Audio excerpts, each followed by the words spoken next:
All right, today we're jumping into a really wild book from Napoleon Hill. You know, the guy who wrote Think and Grow Rich. But this one was considered so dangerous that it was kept under lock and key for more than 70 years. Seriously, it's got a backstory that's just as mind-bending as the ideas inside, and it lays out this raw, totally unconventional game plan for mental freedom. So that's the big question we're kicking off with. Why?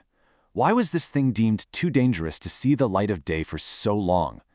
I mean, we're not talking about a manuscript that just got misplaced in some old dusty attic. No, this was actively suppressed. People thought the ideas in here were so controversial, so disruptive, that it had to be locked away. What on earth could someone write that would be that threatening? And just look at this timeline for a second. It really puts it into perspective. He wrote it all the way back in 1938, and then silence. His own family kept it hidden until it was finally published in 2011. Think about that, a 73-year gap. It just makes you wonder, what did Napoleon Hill figure out that was so explosive? Okay, so let's get into what makes this book so different. Because it's not your typical self-help guide with, a list of 7 habits or something. The entire format is a direct, head-on confrontation. He calls it an interview with the devil. Yeah, you heard that right. Instead of just talking at you, the reader, Hill sets the whole thing up like he's interrogating the devil himself. He even calls him Your Majesty. Now, obviously we're not talking about a literal guy with horns and a pitchfork. The devil here is a metaphor. It's all the negative stuff, the fear, the doubt, the procrastination that holds us back. And Hill basically puts that energy in the hot seat and forces it to spill all its secrets. And one of the first things he gets the devil to confess, it's his #1 weapon for controlling people. And it's probably not what you're thinking. It's not about some grand, evil temptation. It's way more subtle, way more common. He calls it drifting.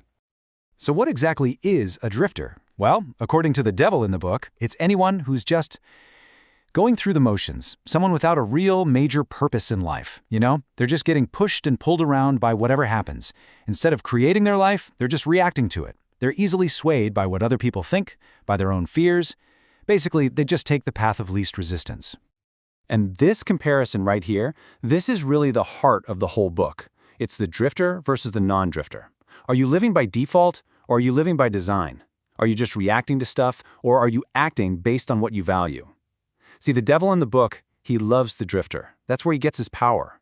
But the non-drifter, the person who takes responsibility and chooses their habits, he's got no control over them. And here's the really crazy part. According to the devil's own boastful confession, drifting isn't some rare condition. He claims he controls a whopping 98% of people this way. 98%. It's his go-to method for keeping people stuck. So that's the trap. The next logical question is, how does he do it? How does he get us into that state in the first place?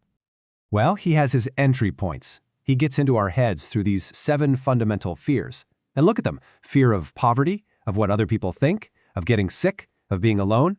These are universal, right? These fears are what paralyze us. They stop us from thinking straight and from taking action. And the moment we're frozen by fear, that's when drifting takes the wheel.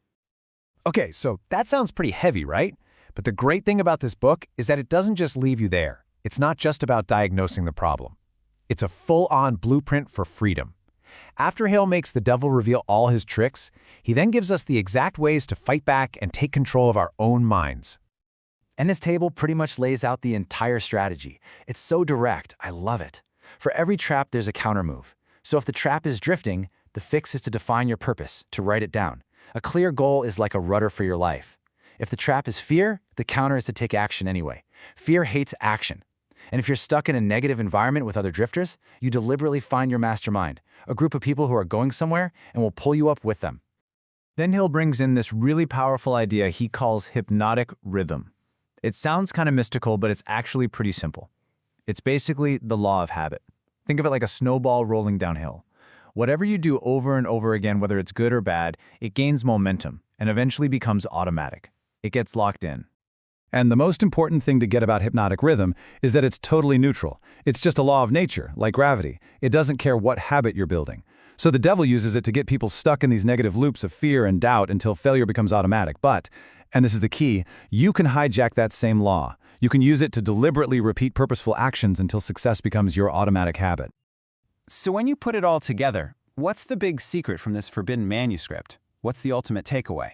Well, it really boils down to one thing: a choice. A choice you have to make every single day about how you see the world and your place in it.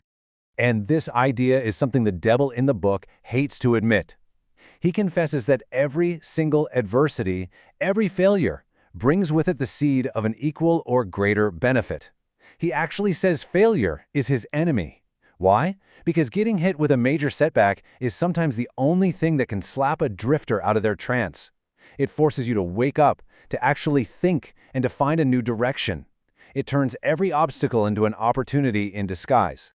And so, at the end of the day, this whole book really leaves you with one single powerful question you have to ask yourself. Are you drifting by default, or are you living by design? It's a challenge, really. A call to look in the mirror and decide which side of that line you're going to live on. Because according to Napoleon Hill, the second you make that choice, the moment you decide to live by design, that's when you start to outwit the devil.